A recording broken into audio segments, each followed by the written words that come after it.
In the year 1945, prostitution was a respectable business in Mexico. And no one will talks about the prostitution business in Mexico from 1945 till 1965 that won't mention the González Valenzuela sisters. Maria Delfina, Maria del Carmen, Maria Luisa, and Maria de Jesus González Valenzuela. The González Valenzuela sisters were born in the north-central Mexican state of Jalisco, in the town of El Salto de Junacatlan. Their father, Isidro Torres, was a local policeman known for his strict and authoritarian nature. He imposed severe restrictions on his daughters, forbidding them from wearing makeup or socializing with boys.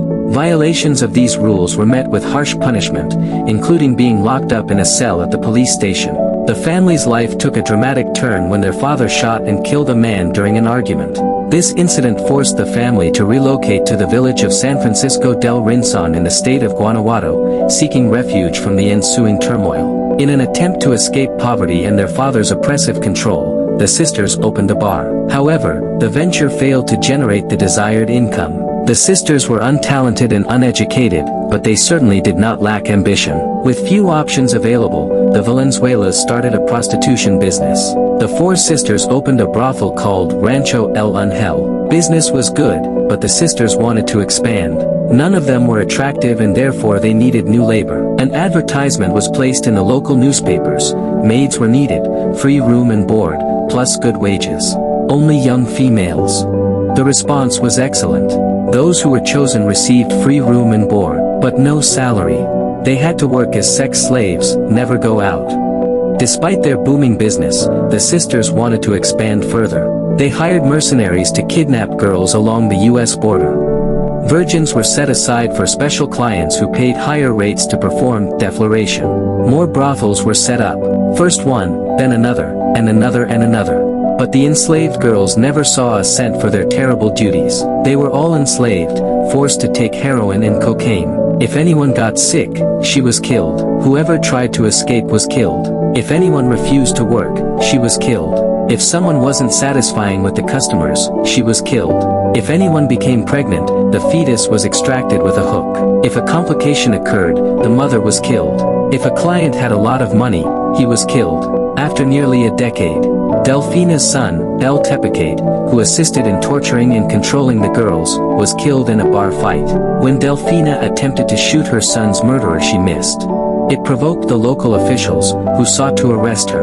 Delfina fled to Guadalajara, and in her absence, police raided Maria de Jesus' brothel. The girls and Maria were detained for a day but managed to escape at night, taking refuge in a house they owned in San Francisco del Rincon. The girls were forced to stay there for 8 months under harsh conditions, leading to many deaths from starvation and sickness.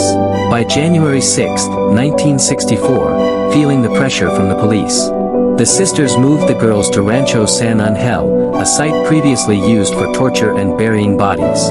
12 days later, Catalina Ortega, one of the girls, escaped and reported to the police.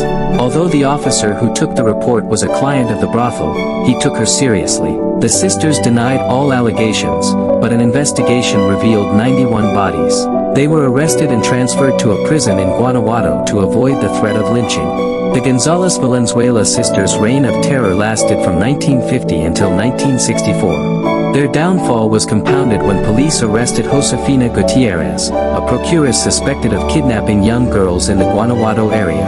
Under interrogation, Gutierrez implicated the González sisters, leading authorities to search their property near San Francisco del Rincon. Police searched the property and found the bodies of 80 women, 11 men and several fetuses. When asked for an explanation, one of the sisters reportedly said, "Most of the bodies weren't even on the property." Police estimated that the total number of deaths was more than 150 and probably more than 200. And the victims were not killed humanely. Locked in an isolated room, they would have died of starvation. Those who were lucky were beaten to death.